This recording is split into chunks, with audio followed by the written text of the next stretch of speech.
Hi folks, in this Tuesday's video we're going to cover email phishing. What is it? How can you recognize it? And what can you do to protect yourself? So what is phishing anyway? We all know about spam email, but some spam messages are more dangerous than others. Phishing is what we call it when a bad actor is using spam emails to phish for login credentials. They're not just trying to sell you something, they're trying to steal your PayPal password or your banking site login. So we hear all the time about incidents where someone's account is hacked, but how does that actually occur? The vast majority of online account compromises don't happen through any kind of high-tech process of breaking encryption or hacking through firewalls. They happen through social engineering. Most account compromises in the real world basically boil down to the attacker tricking the user into telling them their password. In phishing attacks, this is usually done by impersonating some legitimate authority, like Facebook or PayPal or Google, and tricking you into typing your username and password into a fake login page where the attacker can harvest them. A typical phishing email will usually look something like this. You'll get what looks like an email from PayPal or Facebook or even your own company, saying there's some problem with your account, or they need you to approve a transaction, or they need you to confirm your email address, or they may even say someone tried to hack your account and then they need you to verify your security details. All of this is just to try to trick you into clicking the link in the email.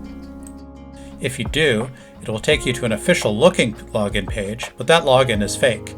It's not actually hosted on PayPal.com, it's on some other bogus domain that the attacker has registered, which might have PayPal in the name and might look legit at first glance, but isn't PayPal's actual domain.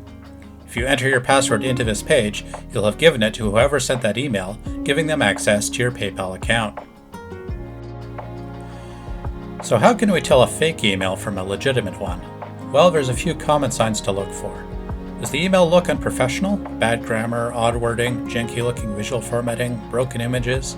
If you're lucky, the attacker is sloppy, and there will be some obvious tells. But some attacks can be quite professional-looking, so just because it looks legit at first glance doesn't mean it necessarily is. Check the from address on the email. Is it actually from the company it says it's from? Or is it from an account anyone could have registered, like PayPalaccounts3@gmail.com? The most important thing to check is what web address that link in the email they want you to click is actually going to. A fake link isn't going to actually be hosted on the company's real website. It will be on some other domain, but often with an address that's trying to obscure that fact. The way website addresses work, the important part is the actual domain name, which will be whatever's immediately before the first slash in the address. Anything after that slash can be arbitrary, and anything that comes before the actual site.com slash part can be arbitrary. If it says paypal.com right before the first slash, it's probably an actual PayPal address. But if it says paypal.somethingelse.com, that's not actually going to PayPal servers. Be careful though. Depending on your email client, there's tricks attackers can use to obscure the actual link address. It might say paypal.com in the email, but hover your cursor over the link to make sure that's actually the address you're going to be sent to if you click it. Another good practice is to verify the request in the email by some other means. Got a possibly suspicious email that says there's a problem with your PayPal account? Don't click the link in the email. Instead, open your web browser, go to paypal.com, log in like you normally would, and check your account settings from there. If there's an actual problem, they'll tell you on the PayPal site when you log in. If the email says it's from someone in your own company, verification is even easier. Just pick up the phone, call the person or department, and ask them if they actually sent you this email. And if you're at all suspicious of any email, ask your IT manager before you click. I mentioned just now that you might see a phishing email that purports to come from inside your own company. While most phishing attacks are fairly random, where the attacker will have a list of thousands of email addresses and they're just blasting out fake login links to all of them, we sometimes see more sophisticated attacks where criminals will target specific companies or individuals with a personalized phishing email. This is usually done against a high-value target. For example, the attacker might be trying to get the main company banking login from a CFO so they can transfer funds, or they might be trying to get the local domain administrator credentials from an IT employee so they can do a ransomware attack on your company. With spear phishing attacks, the attacker might pretend to be a colleague or your boss. A typical spear phishing attack might have you getting an email purporting to be from your supervisor, urgently asking you to email them back because they're having trouble logging into an account, or if they need you to click this link to verify your company email. Be aware it's sometimes possible for attackers to spoof the from address on their emails, so it might look like it's coming from your boss's real email account. Fortunately, there's an easy countermeasure to this kind of attack. If you get an unusual looking request, verify it through another channel. Call the person on the phone, or start a new email to them, don't reply to the suspicious one, and ask them if they actually sent you the request.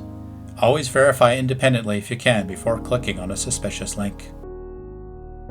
So apart from just trying to avoid clicking on phishing links, what can you do to mitigate your online risk? Here's a few things that can keep you safer. First of all, don't reuse passwords between sites, especially between social media sites and important sites like your bank. If someone compromises your Facebook account and you used the same password for that as you did for your banking account, well, they've just compromised your banking account too. Now, the reason people reuse passwords in the first place is that there are so many sites these days that require you to set a password, it would be impossible to remember different passwords for all of them. That's why we recommend using a password manager. A password manager program like Bitwarden or LastPass or Dashlane will help you generate strong, random passwords for every site that needs one, and will keep them blocked behind a single strong password protected with two-factor authentication. Password managers come with browser plugins and smartphone apps that will autofill your passwords for you, so instead of remembering 100 weak passwords, you just have to remember one strong password. Whenever possible, you should also enable two-factor authentication for your important accounts. Multi-factor authentication is when your account requires more than just a password to log into. It also requires another factor, such as proving that you're in possession of your smartphone by entering an auto-generated passcode from an authenticator app. That way, even if your password is compromised, the attacker still won't be able to get into your account unless they also have your unlocked smartphone in their possession.